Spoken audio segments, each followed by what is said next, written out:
The Venus Project TeamSpeak Seminar, June 10th, 2012. Hi, everyone. I appreciate you coming today, and I don't know if somebody was going to moderate, but I guess we'll get started. We're playing the second half of mechanistic concept, and I think that also includes, let me check the box here, subjective behavior. So you'll get some of that in there too. So I guess we can start with that, and then we'll take the questions. Thanks again, everyone. Sometimes you get people say that there's not enough feeling and emotion in what Jock says. There's something, you know. That's true. There isn't. But if you are emotionally attached to something, it means you're subjective. There are people that nail a piece of wood together and then they kiss it. Before that, they don't kiss it. Till you nail it so it looks like a cross. Then you kiss it. So what was the day before? What was a cross? 2 pieces of wood or some copper that wasn't cast in the form of a cross. And the cross is a crucifix, which was long before people wore it. It was to crucify people. So it's a symbolic, depending on what culture you come from. That's why I can't accept anything except the sciences. The shape of an airplane wing is designed for a certain lift. The shape of the plane is designed for certain conditions. When I say you can't exceed your environment, that means you can't exceed what you've been exposed to. You can't if somebody gave you a brand new microscope and you said the objective lenses are insufficient. If you're a cannibal, do you know what I mean? If you give a cannibal a watch, he doesn't look at it and say, the gears are not precise, they're 1/10,000 of an inch off. He can't say that. That's what I mean by a person can't exceed their environment. If you got in an airplane, if you're able to, 2,000 years from now, a guy might look at our airplane and say, I'll never get into that crate. Our airplanes would come through as a crate or something else. But certainly, if you're born 2,000 years from now, you couldn't have the same values and survive. The nation that can't exceed its own environment will be surpassed. Do you know what that means? Another country will surpass us. If China can't get past where they're at, if they stop and just take in manufacturing and don't go into automation and modification, they will remain. There are many nations out there that are so primitive. They do things the way they did 1,000 years ago. And that's up the Amazon River. The natives build rafts the same way they did 1,000 years ago. No change. They bundle a reed together, tie it all together, because that's all they ever see. They never leave the area. So if you say they're stupid, no, they're not. They live in a fixed environment where things are fairly uniform and not enough change. They don't have visitors from other tribes that bring them other things. Otherwise, they might be brought up to hate other tribes, or they might be brought up to trade.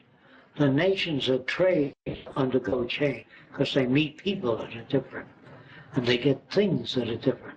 No nation all developed a vase. If a nation developed a vase and your nation didn't, and they show you how they carry water or orange juice around and you don't have any means of doing it except this way. So you undergo change. The more nations that meet and share ideas, not just meet, if they share ideas, they undergo modification. But if my people undergo too much modification, I can't control them. So I put a fence around my country and keep out foreign ideologies. Or if books come into my country that change people so I can't control them, I forbid pornography or whatever it is, I forbid. Am I right? Am I wrong? All nations wish to survive. They can't.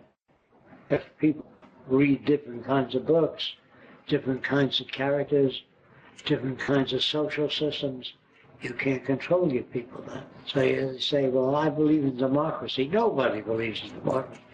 They believe in what they've been conditioned to believe in.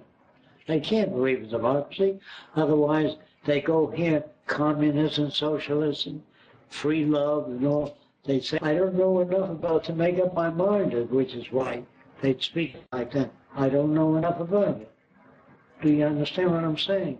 I'm upsetting the apple cart so that there are no values except the values that preserve nature, man, and his relationship to his fellow man and nature. This is the only laws I know of. If we don't take care of the forest, we let them burn and die, we will suffer. If we pollute the oceans, we will suffer. Those are things I accept. I don't know any other system. Will they do that in the future? I think they'll control things in the future. Weather, hurricanes, earthquakes, everything. Man will learn to control things in his behalf.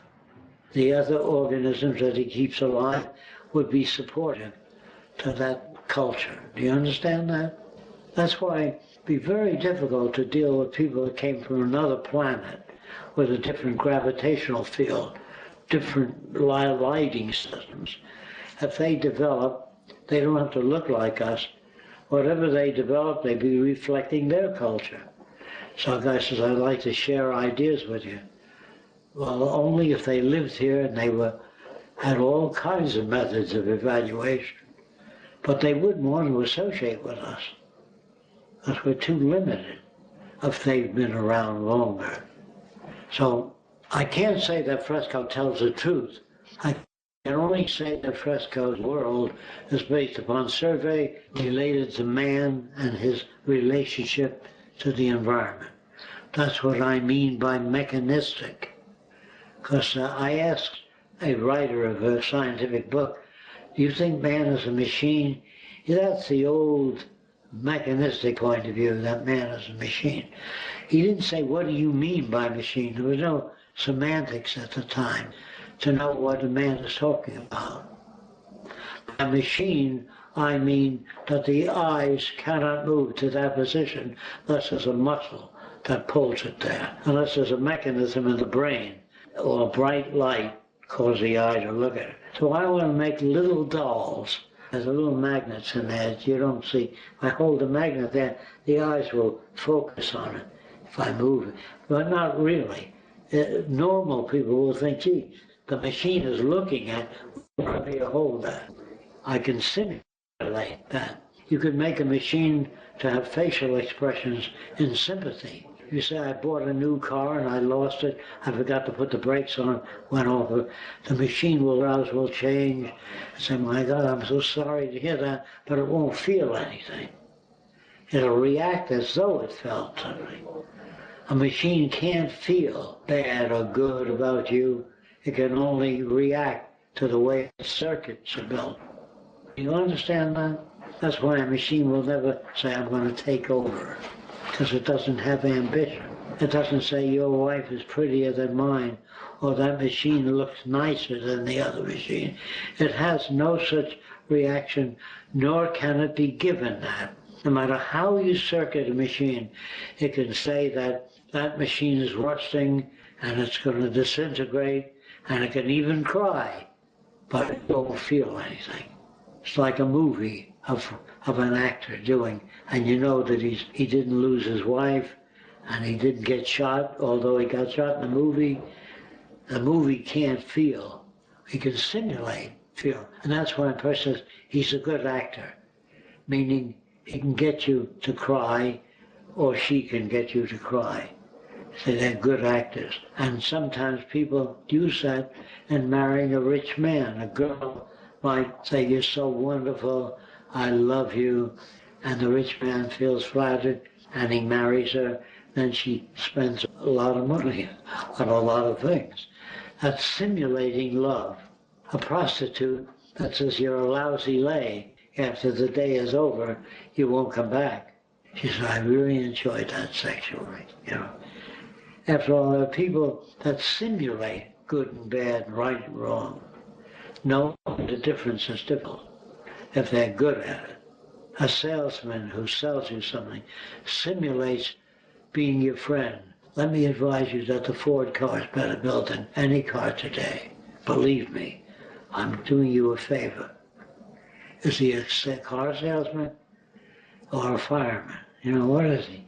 And if he's a salesman and a churchgoer and believes in God, I say a Chevy is best if you live in rough terrain, or a Jeep would be better than a Chevy. That's an honest guy.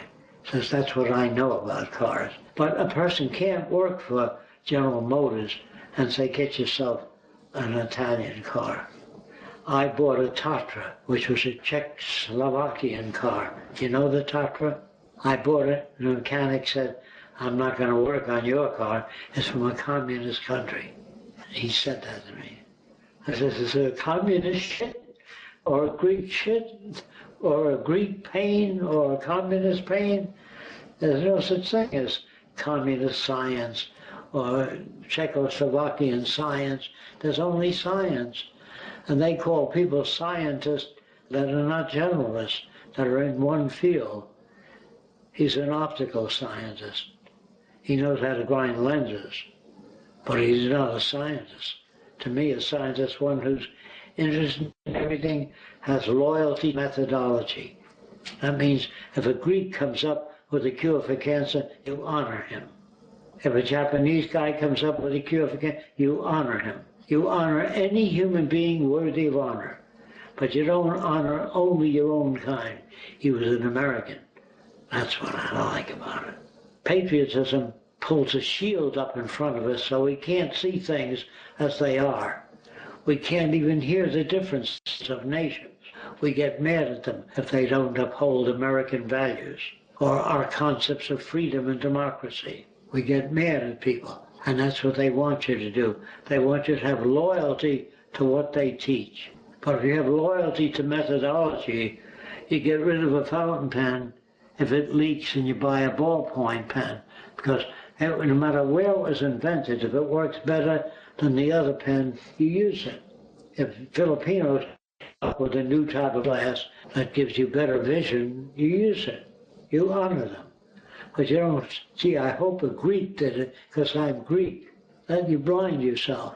I don't like traditional Jews or traditional Catholics or traditional Americans or any traditional group, but not because they're Filipinos, because of their values and the values they pick up.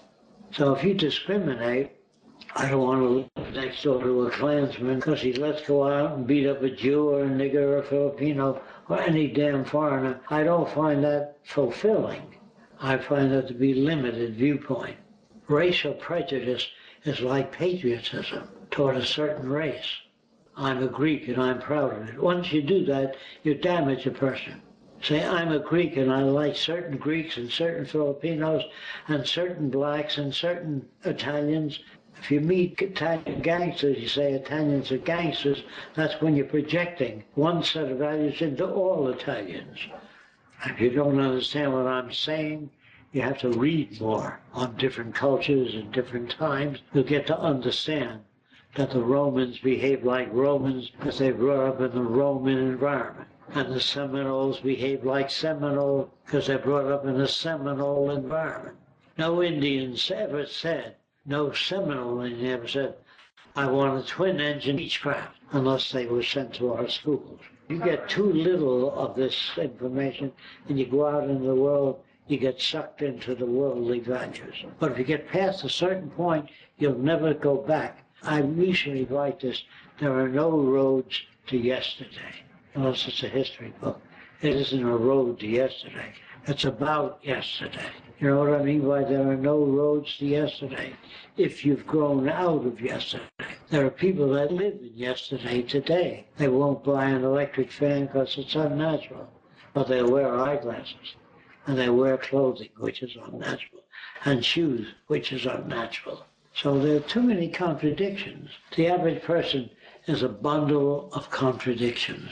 That's why they need guidance, psychiatry, psychology as guides. But the psychologists themselves don't know what shapes certain behavior. So they're always experimenting on people. It's doing the wrong thing. They should be studying the environment that makes them that way, not the people. By looking into the brain, you can't see a mathematician. You can't visualize creativity. All you'll see is blood vessels running up, feeding certain nerves, but you can't see anything. By studying the brain, you can learn this region has to do with hearing. This region has to do with sympathy. You can do that by showing a person things and measuring the brain activity in different areas. This area is visual. This area is intellectual. This area is temporal. But you can't tell whether it's good, bad, right, or wrong. An animal with big eyes has a lot of associations in the back of the brain. They're visual. An animal that's sniffing all the time makes all its decisions based on smell. That's food in that area up north, north. He turns around. An animal with movable ears has a temporal association in the region of hearing because they depend on sound. And some animals depend on sight. Like a chicken hawk has most of its brain associations in the back of the head, the occipital lobe. I don't know if I mentioned this to you before, but a chicken hawk can see a dime on the top of the Empire State Building. He can identify a dime. Human being needs a 3-foot object to identify. So when you say humans are more evolved than other animals, you're talking through your hat. You say not in vision. Chicken hawk can see more detail than we can. Another animal can sense another animal by smell a mile away. No human can do that. So when you say the humans are evolved in certain areas, it's better than say human beings exceed all other animals. Not true. A dog, for example, can smell cancer. Did you know that on people? So they use dogs now. How they do that, they hold up a cancer first. The dog smells it. Then it'll stop at a region that has that smell. So a lot of medics are using dogs. Or they do this. How does a dog smell cancer? And they'll make a mechanism with particulate matter moving past a fan. And then an electric field in there. And if it moves up to a certain level, it's how the dog smells cancer. You don't want dogs to smell cancer. You want to find out how dogs smell cancer. People also use dogs to find people in an earthquake. They can smell people. We can't. There's debris all over the place, so we dig all over rather than making a sensor to smell human beings. That's what's needed, not dogs. So stating the problem is very difficult. They think that you dig here, you dig there, and you'll find a person. That's not stating the problem. That's stating the problem you have. But stating the problem is making a machine that sniffs and can smell people trapped in an earthquake. Anyway, that ought to give you some perspective of the world you live in. Okay, thanks for playing that, Joe. The first question here is part 2, so I think I'll go down to part 1 if it relates. Let's say scarce resources are used in medication to keep certain people alive due to a lack of information to cure these diseases. This resource is scarce enough that it cannot be distributed to all those who need it to survive. Well, I guess the question's up here. How would we decide how the algorithm interprets who to distribute this to? Who decides this ultimate factor? Don't forget that the resource distribution logic is man-made and man-thought. It isn't some... No, go ahead, you can answer that. Yes, I think I can attempt to answer it. It isn't who decides. It's how do they make the decisions. What do they use as the yardstick? Not who, it's how they arrive at the decision. So if you use the Earth as a resource system, you have to do a survey of what kind of resources the Earth has and what their shortages are. And do we have the kind of knowledge to overcome shortages? If we don't, we have to restrict the use of materials. If you find out that a certain area has very little water in the ground and very little rain, you don't build a farm there unless you have a new method of arriving at decisions. So we arrive at decisions. We don't make decisions. You build a motor or a turbine and you find out how much power it can generate, but you have to do work to find out. You don't have an opinion about anything until you've done a study. And if other scientists do the same study, they have to arrive at the same value system. They have to use the same values and have to arrive at similar conclusions. Again, it is not who makes a decision, it's how they go about arriving at a decision. And if there is a scarce resource, such as some medical resource that's needed, then the research labs will be given an assignment that we need a certain type of physical, chemical reaction, go to work on it. We will give labs whatever they need to do a given job. Today they dig up nickels and dimes for research in cancer, heart disease, mental disorders. In the future, we give labs whatever the hell they need. An electron microscope or two, whatever they need to do the job. You no longer base it on scarcity or trying to raise money to do a given job. That's socially offensive. okay, you said a couple of weeks ago about not being able to turn around your brother to these ideas. What happened to your sister and other family members also? That was for you. Yes, that was a long time ago. My brother wanted to be a bit player in motion pictures. That's what he wanted. He had nothing else in his head. He never read any other books, and therefore I could not reach him. I was not as skilled at the time. I was also not as skilled to reach my sister. It was a long time ago before my value system had grown and became more competent at presenting new ideas. But even in that time, you did have a group of kids that you did turn around Now, quite a bit. the kids that I did turn around were interested in science to start with. So they had better tools. And I was not super skilled in the old days, but apparently I was able to reach the kids interested in science. In a technologically open and advanced society, it seems like the culture will change. How does the Venus Project aim to enhance people's cultures and increase individuality? What happens to indigenous people and age-old cultures? They are given the opportunity to go to school, and if they accept that opportunity, they undergo change. If they don't accept that opportunity, they remain where they're at. That would be what you call individual preference, which is shaped by their culture. You can go to the Catholic Church, the Lutheran Church, Seventh-day Adventist. It depends on your major influences, which church you accept. It seems a documentary on National Geographic about a gene that contributes in aggressive behavior. This contradicts with Jacques' view on behavior. What do you think?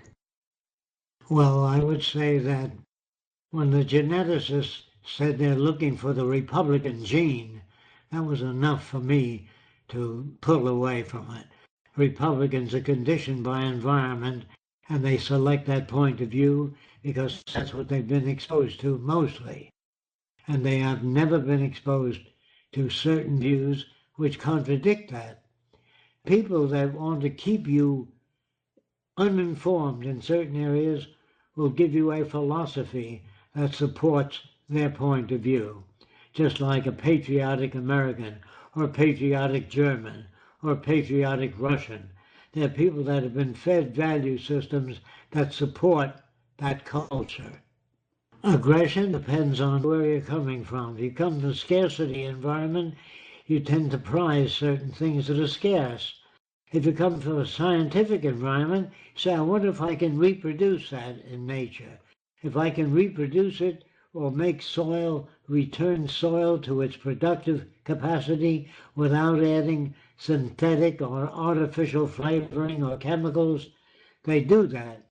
Scientific research is a way of overcoming scarcity and making all things available to all people. That's the ultimate aim of science, to be able to reproduce that which is scarce and make it available for everyone. Does somebody else want to deal with this question, get a chance to answer? How will global overpopulation be dealt with? I can take a shot. Sure, go ahead. When it comes to global overpopulation, we need to understand two things. We need to understand that we are looking at it from today's perspective. Today's perspective is this.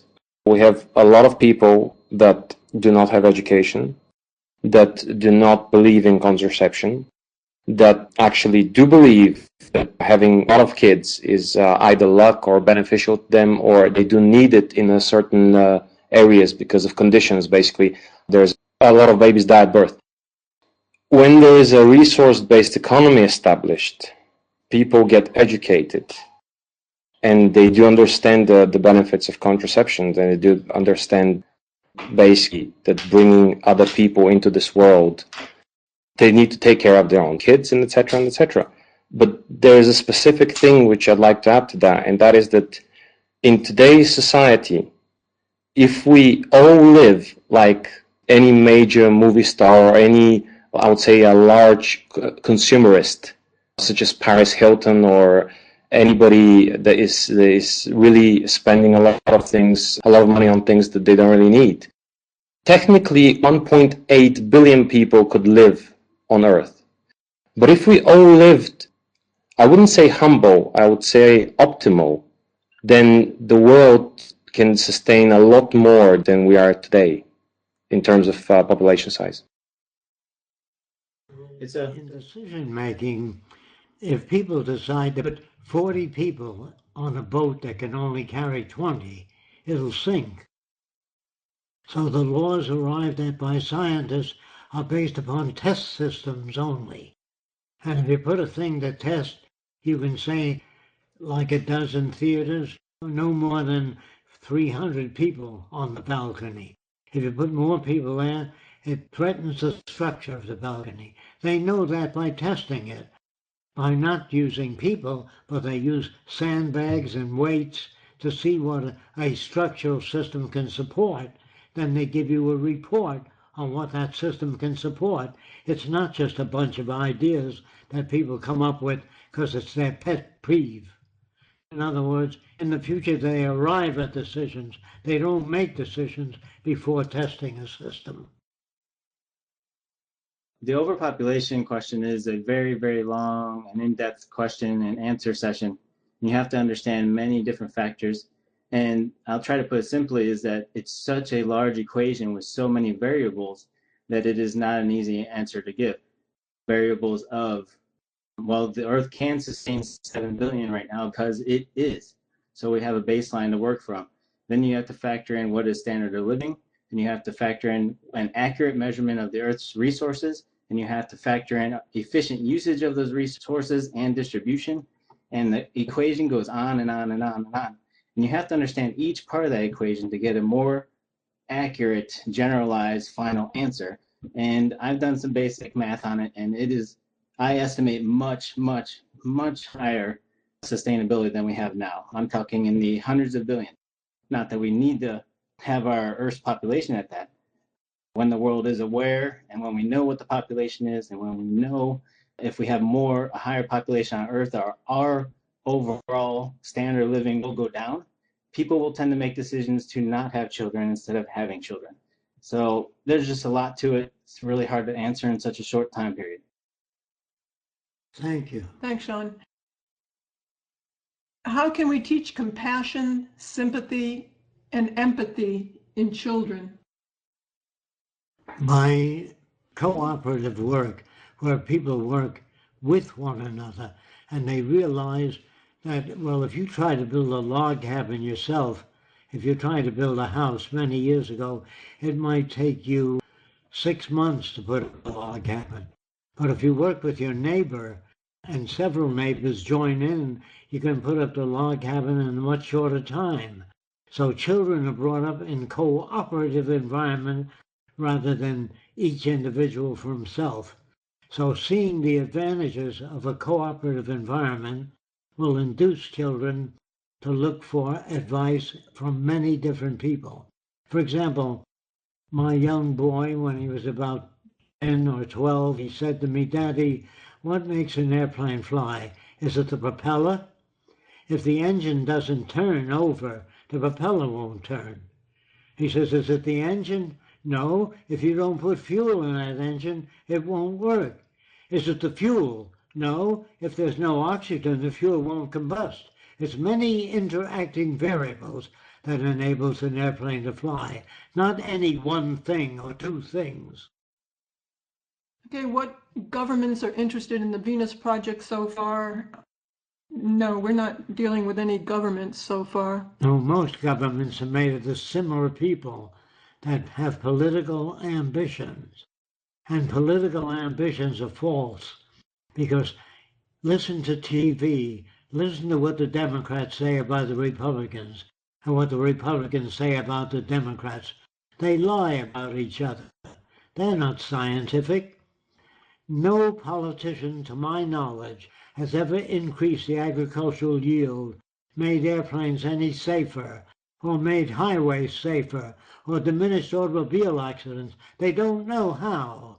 Is what I'm trying to get across. The people you elect to political office are stupid beyond description. They try to solve problems by making laws, or they try to solve problems by military methods. That's the wrong way to go. You have to learn how to bridge the difference between nations and bring all nations together, working in the common direction of alleviating cancer, heart disease, and common problems to all people. That's what the nations of the future will work on. Problems common to all people, not military solutions. Who decides what movies to get shown in the cinemas?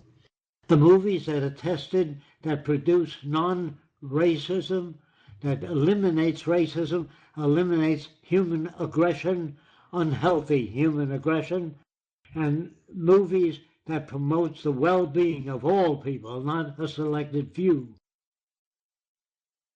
Anybody want to take this next one? What would prevent those people in the seat of power, programmers, managers, etc., from corruption or swinging things in their favor?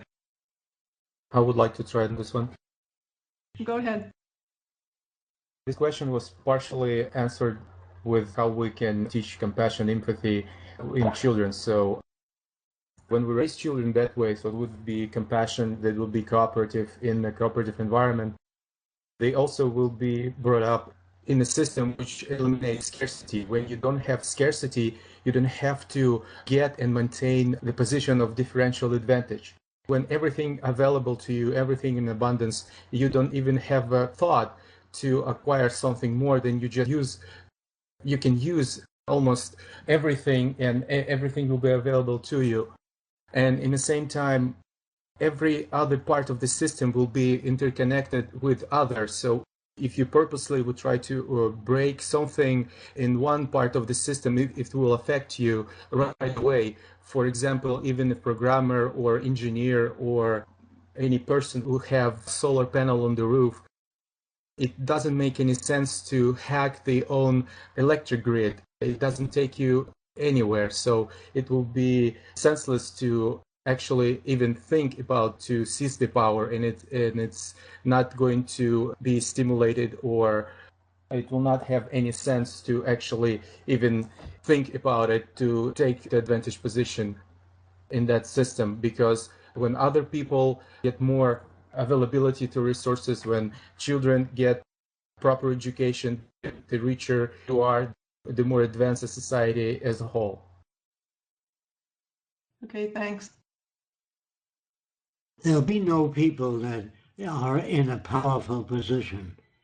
All decisions are made by what people need. All the amount of water you store in a given village has to meet the population's demand. You have to have supermarkets in certain areas that meet the demand of the population. There is no decision makers that can keep you from advancing. There's no one that can keep you from being educated. Everyone can go to any school or university without any fees. There's no taxation and no money in the Venus Project. Therefore, all things are open. The Earth now belongs to all people, and resources available to all nations. And all the artificial boundaries that separate people will eventually be removed if we are to survive. If we don't do that, we'll hurt the environment and maybe injure one another. I just want to add to that, too, that the Venus Project has a set direction. The agenda is already set forth in terms of our goals. You know, you can read that in the book in terms of common heritage, the well-being of all people rather than just a select few, systems approach to acquiring goods and services to everyone, no elitism. So it just becomes, and more, but it just becomes a procedural system in terms of how you arrive at that. First, we need to understand where the resources are. The survey committee is put into place to do that. And then in order to carry out the aims and directions of food, housing, clothing, and an appropriate environment to enable resources to go further in terms of city designs and the way we do things, then there is nobody per se in charge of anything. It's a procedure of how to carry those things out. How will the mentally ill be dealt with? Well, first of all, there'd be no fees involved. The person would be dealt with in terms of MRI, X-rays, whatever has to be done to determine whether it's brain damage or actually environmental exposure with erroneous value systems. If it's erroneous value systems, they can be corrected. If it's brain damage, it may take some form of brain implant to overcome the insufficiency. And everybody would be treated very well, because you never know when you might get brain damage and could destroy your eyes or your speech, or you might get heart disease. They'd be treated like anyone else who was ill and enable them to function as much as possible. How will crime be dealt with? Example, killing and rape. All that is learned in your culture. The movies that you see, the war movies, revenge is sweet in the Bible, all that is learned. When you raise children in an environment that's constructive and sharing ideas, they have no attitudes about hurting one another. This only comes from a person that's brought up in an environment where pain and injury and attack serves a purpose in that environment. It serves no purpose in the Venus Project to hurt anyone. And people who carry on those acts have been abused terribly throughout life. There are reasons why they do that. And you look for the environmental conditions that cause people to do that, and you eliminate those conditions. Whenever there's hunger and scarcity, crime goes up. So you can correlate that with the system. Some people think that some people are just criminals. There's no such thing. Tomorrow's world will consider all the Supreme Court judges as criminals, all politicians as criminals, because they lie continuously, and they can produce nothing. They cannot produce jobs. The only thing that can produce jobs is increase in purchasing power of the majority of people, and they'll buy things. But no politician can increase jobs. If you understand that, people have to have money to buy things, and that will sustain the culture. If they're laid off, or you ship jobs out to China because they work for less, then you'll have a mass of people that don't have the purchasing power to sustain a monetary system. And we also have tremendous aberrant value systems that are taught, where people can't think their way out of anything, practically anything. So it just becomes, violence becomes more prevalent within this society. Will recording studios or film studios be available for people to make songs and films? Yes, everyone will have opportunity to write stories, make films because all that stuff would be accessible to anyone. And if you make a film, it's run in the community. If they like it, it goes on to the other communities. If they don't identify with it, they point out what it is they don't identify with. And the producer of the film has the right to expound his ideas or her ideas as to what would make a film better, what would help humanity. This is always determined by the final result of the film. Jack, do you feel that there are any genes responsible for value-oriented behavior? I think the genes determine the color of the eyes, maybe the shape of the body, maybe some propensities towards certain diseases, but they do not give you values such as greed, hunger, hate, love. All that is based on the kind of environment you're brought up in. Really, when somebody tells you somebody is beautiful, that's because that's his standards of your culture. In the Arab world or Africa, people that look different look beautiful to the people brought up in that culture. The word beauty is purely subjective. And if you marry a very beautiful girl, or a very beautiful girl marries a very handsome guy, and he turns out to be a son of a bitch, that face becomes ugly. Jacques, would you recommend setting up a group like you've done in the 70s with social cyberneering, discussing anything and everything? Did you find it a helpful process to improve your own communication skills? Yes, I did find it helpful. And I've made a lot of what you call, I had a lot of shortcomings. I didn't know the best way to approach a problem. So I went through all the errors before I arrived at a way that seems to get to most people. 90% of the people that come here walk out very different than when they arrived. They arrive as normal people, and when they leave, they're very different. And they keep thanking me for giving them a value system that enables them to cope with problems. I think what he might be asking also, if I'm not incorrect, is do you feel that other people should set up groups like that to discuss things? Yes, I think you can learn a lot teaching other people things. But if you teach them about the scientific method, how scientists go about arriving at a decision, they have no idea. They think it just comes out of the scientist's head. He experiments. Sometimes he makes a lot of things that don't work well until he arrives at one that does. There's no such thing as a person sitting down coming up with the answer. They have to experiment to determine the direction to be taken. How will people who don't work be dealt with?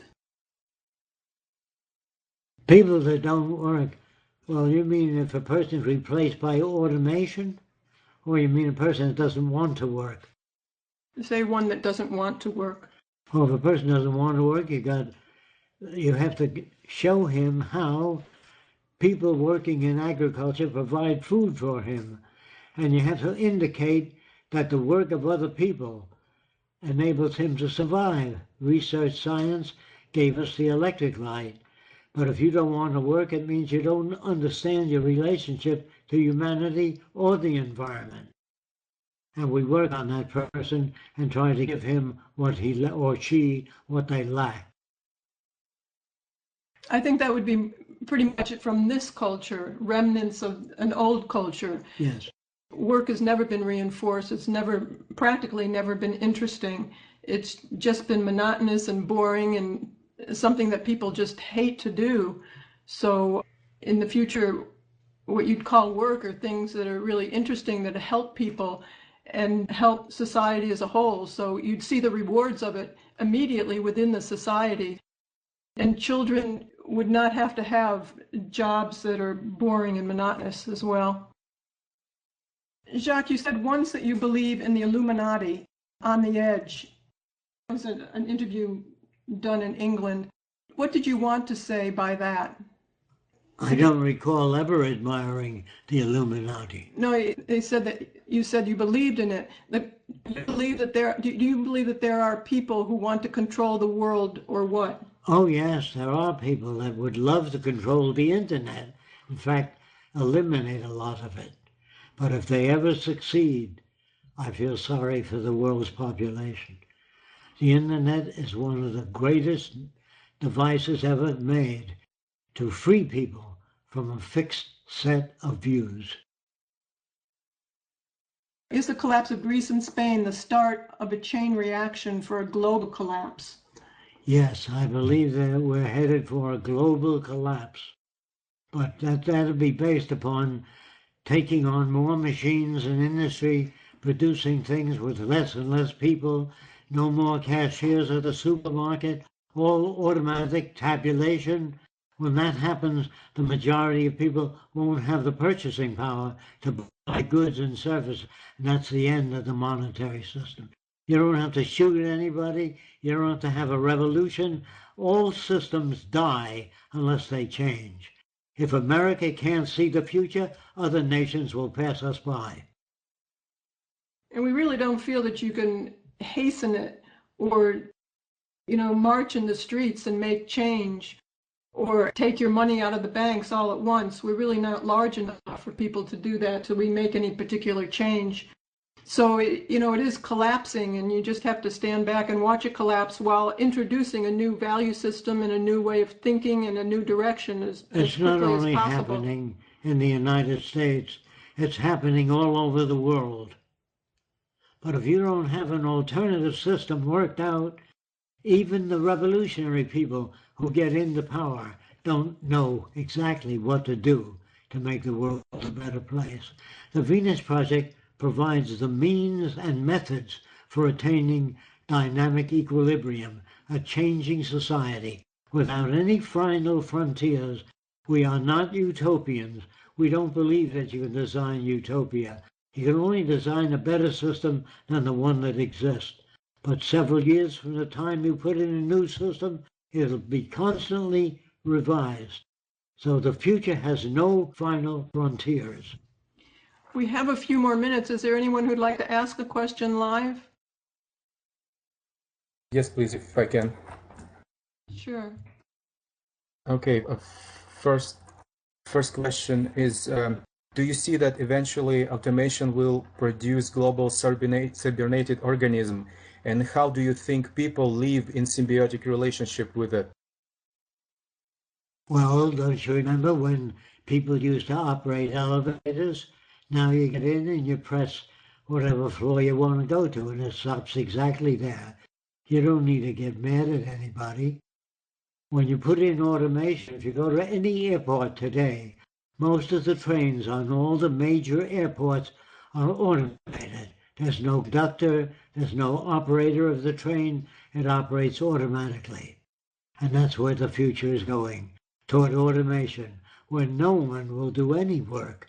They will learn scuba diving, sailing, and learn how to live and how to relate better with other people. They will travel and go back to school and study what they want to study.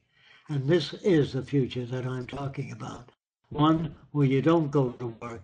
Work is boring. It doesn't use your brains. When you work as a cashier or you stand behind the counter in a department store, you don't really learn anything.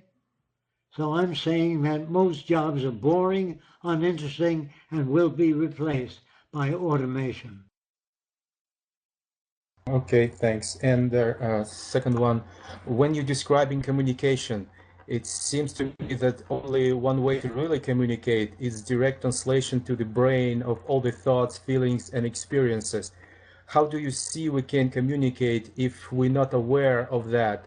And how I can test myself if I don't project my personal bias in the conversation? First, you have to learn what the scientific method is, and then you have to apply it to check out whether or not what you believe is true or not.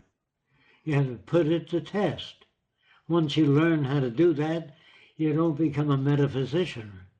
You don't walk off and say, what was the sign of the stars when you were born?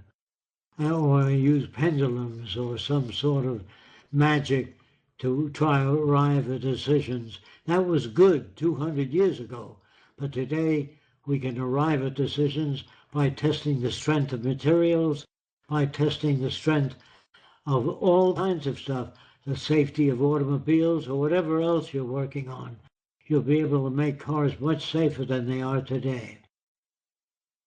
Even if you dissect the brain, you can't find where the thoughts are. Dissecting the brain only tells you what areas of the brain control different aspects of the body, like internal secretion, digestion, adrenaline glands that supply the energy you needed.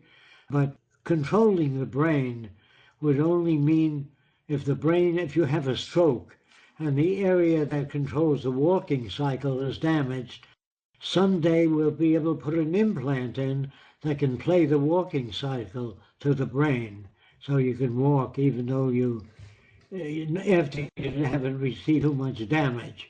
They'll be able to put implants in, very tiny, that enable you to walk or use your hands even though you were paralyzed by a stroke. What would your definition of real communication be? When you think about it, the reason we communicate at all is to attempt to control the behavior of other people. You say, "Mother, I'm hungry," or "Will you get me a glass of water?" All those words attempt to control people. When you tell a girl how beautiful she is, you love it when she smiles, her dimple, the flow of her hair. You're only talking about personal gratification. You're not talking to the other person. You're using a technique for softening up operations so you can become more intimate with a person. We don't communicate today to share ideas. We communicate for control in most instances. The government never communicates. It tells you how to think about this country and why it's so great. It doesn't tell you that France sponsors the arts and Russia sponsors the arts far more than we do. But it doesn't give you the different aspects of a country. When you say this is the greatest country in the world, in what area is it the greatest country in the world? Actually, even the word love is false, because nobody loves another person. They love certain things about them, and other areas they don't. Nobody loves themselves completely. All of us do stupid things, and all of us remember that. And if you remember that, you'll less have to do it again if you remember the negative aspects. Okay, so I think I partially understand the question, but still, how can we communicate to share ideas? By teaching others the scientific method is the best way we know of today. Thank you. I do have one question here from the audience. This person wants to know, why doesn't the Venus Project grow in size and make money and start to create a bigger system with money? He knows that the overall aim is to get rid of money, but that's too far ahead. We need to make progress now. What is your response to that? My response to that is you conscripted all the money in the world. Conscripted it, just took it. There's not enough money to build hospitals all over the world. Now the question, But there's more than enough resources. That's why we do away with money. We have the resources to make anything we want, but we don't have enough money to get what we want. So money does not represent resources. That's why it's a false system. I think he's talking about today. Why don't we make money and just do what we Because want with it? money cannot provide resources. If we have enough sand to make concrete buildings all over the world, we will never use cut wood. We'll not cut down the forest. But presently, we don't have enough money to buy what we want. If you don't understand me, I don't believe anybody drives, or very few people drive the kind of car they want. They drive what they can afford. Very few people live in the kind of house they want to live in. They live in what they can afford. That goes for clothing and everything else. First you ask, do I have the money to take a world cruise? And if you don't take a world cruise. But in the future, we will provide that for everyone. I said because if I got the money, I couldn't build my first city. It takes resources and cooperation of a lot of people, not just me, and money. He isn't saying to get all that money What he's trying to communicate is to create more research centers to pass on the information. No, it doesn't work like that. It takes many different people from many different disciplines to help build a world of greater cooperation and sharing. If people want to go out and make money in the system to build a community, that's really up to them. We have different aspects that we want to do to further the Venus Project, and that would be a film. And we're also looking to do a larger city that represents the work of the Venus Project. It's not our agenda to do a lot of communities that represent the Venus Project. If people want to do a community to help further this direction, that's fine. If they want to introduce this information within that, that's fine, but that's up to them. We have another question from the audience. If somebody kills somebody else accidentally in a resource-based economy, what would happen? We correct the system that was accidental. In other words, most accidents are technical negligence, and we have to correct those systems. Like in New York City, you can wait on a platform for the subway train. If you fall off that platform, if there's a lot of people crowding and pushing, you might fall off the platform. But in the future, which I suggested a long time ago, that they build a wall across the platform so that no one can fall on the tracks.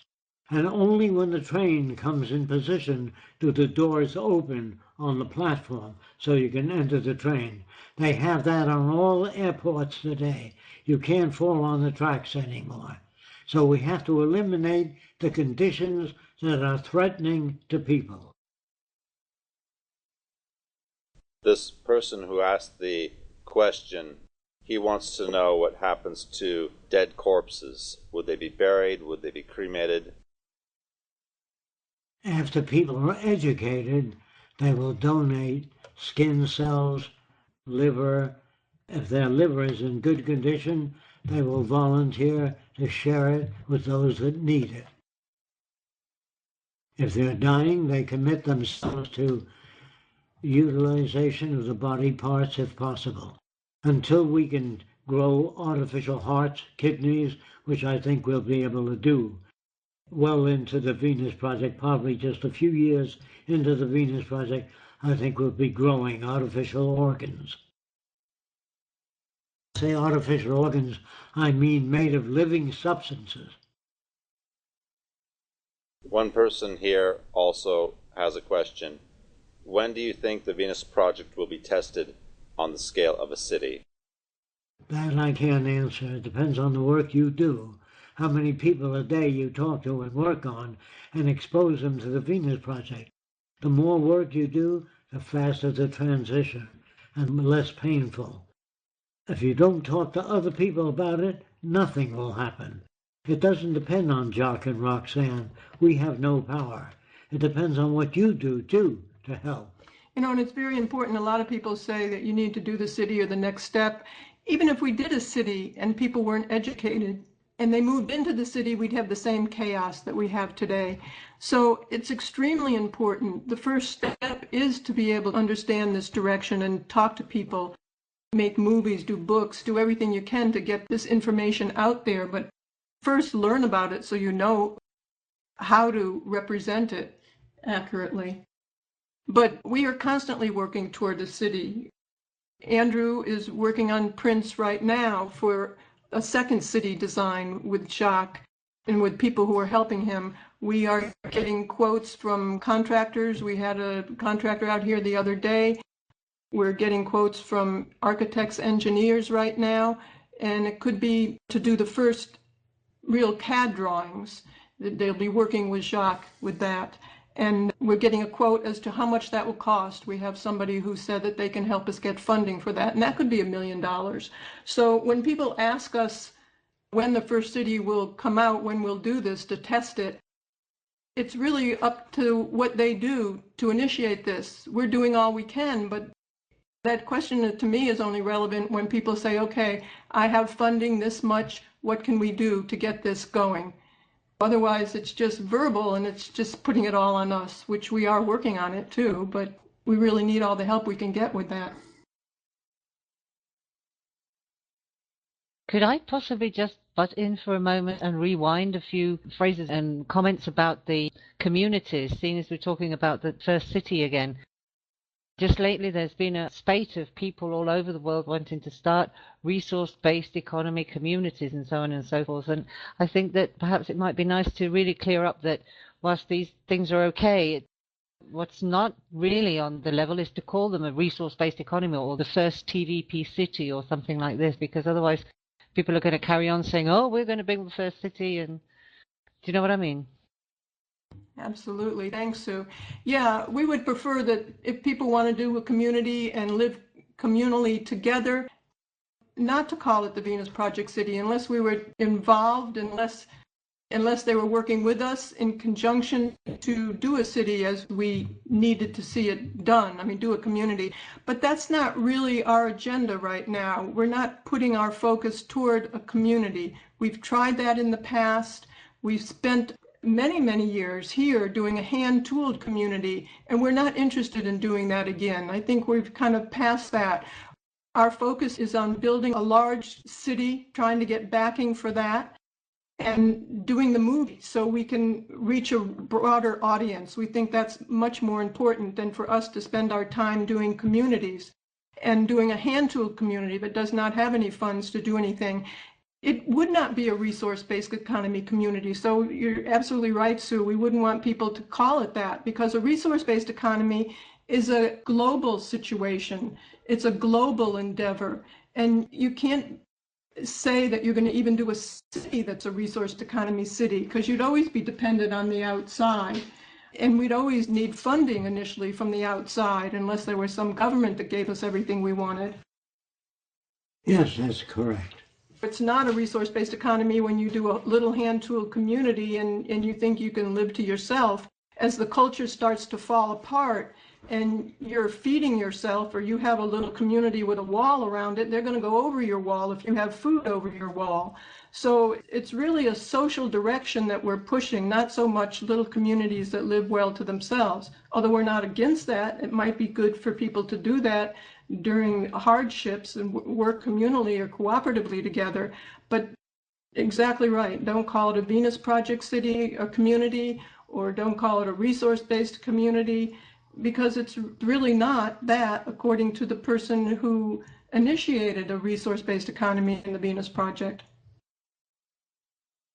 Another thing I've noticed about a lot of these groups is that they go off and they do it themselves, and there's no sort of collaboration either, which again isn't really what we're working towards. You know, they suddenly announce, oh, we're going to do this. Oh, you and who are me sort of thing, you know. So they really do have a lack of understanding about what the whole thing is about, I think.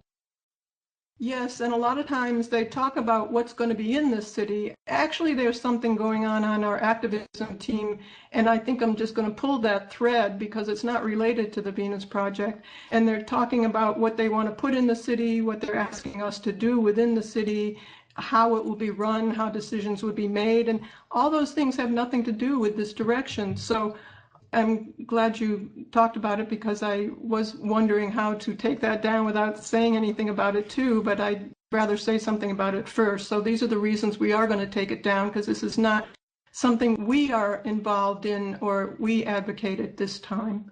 We are really putting all our efforts towards a larger city, towards getting the word out. That's even more important, we feel, and doing the movie too. And we'd like help with that, or any other means that people have of getting this information out there. There is another one who would like to ask a question. This will be the last question. Okay, thanks. It's about a collapse. I'm not sure that the collapse is that's so sure. So when we look, for example, at Cuba or North Korea, the people reach a very poor living standard, but they still survive. So that's what can happen to us all over the world. So I don't want to say it will live better, but it's quite possible that the system it's prepared towards stop any kind of riot or something like that. So we will just go in poor and poor, but it will not get the real collapse. In other words, I believe it's not so good to wait for the collapse to come, or even to use the concept collapse when explaining to people why they should join TVP. What do you think about Mr. Frexco? Well, what I think about it is that if the majority of people do not have money, the system can't operate. They can't keep any system going without people buying things. If you don't have the money to buy food in supermarkets, there'll be gangs formed and they'll break the windows and take the food they need. If not for themselves, they'll do it for their children or their families. So there's no way to perpetuate a system unless people have purchasing power in a monetary system. You're talking about a monetary system. It cannot survive without people buying things. Yes, but you know, the unemployed can be paid to survive. They already do that. For example, in Germany, I live in Germany. I know a lot of people are unemployed, but they get a little amount of money from the system so they can survive. So that can be possible. I know what you're saying, but if the majority of people don't have purchasing power, you can't supply them with purchasing power. It depends on how many, what percentage of the population is unemployed. And we see automation coming in all areas eventually. And then the system will eventually collapse because people don't have the jobs. They lose their homes, they lose their cars, they lose their income. And once they lose their income, there's no way you can perpetuate a system. You can't even hand out food unless you have sources of money to buy the food with from the producers of the food. It's not only just that can cause collapse too, but it's environmental pollution that they're I don't doing. need to worry about that. That's self-generating. The other one is, no, it's just what I said. A system without purchasing power cannot survive in a monetary world. Yes, but what I was saying too was that there are other factors too that are causing a lot of chaos in terms of pollution, Suffering. and disease, and that can all add to that scenario. But if they never hear about another system, they can be conditioned to believe that the Lord put you here to suffer for the sins of your ancestors. And if you believe that the more you suffer, the more you're paying off your karma. Now, if you're brought up to believe that, you will suffer until death. And societies that have a higher standard of living and then they suddenly have a lower standard of living, it's very hard for them to go live in the streets like the last depression in the United States in the 30s, where they used to live in the streets in tents in more contentment. But today people are very, very spoiled, especially in the United States, and to do without their comfort is going to be a lot harder. Okay, thanks very much. Yes, we both want to thank all of you for your hard work. Keep up the good work and keep asking questions. That's the only way to learn about the newer ways of thinking and designing. Okay, everybody, thank you for attending the Venus Project Seminar for Sunday, June 10th, 2012. We will be back next week on June 17th. Thanks to Jack and Xan for sharing all their knowledge with us.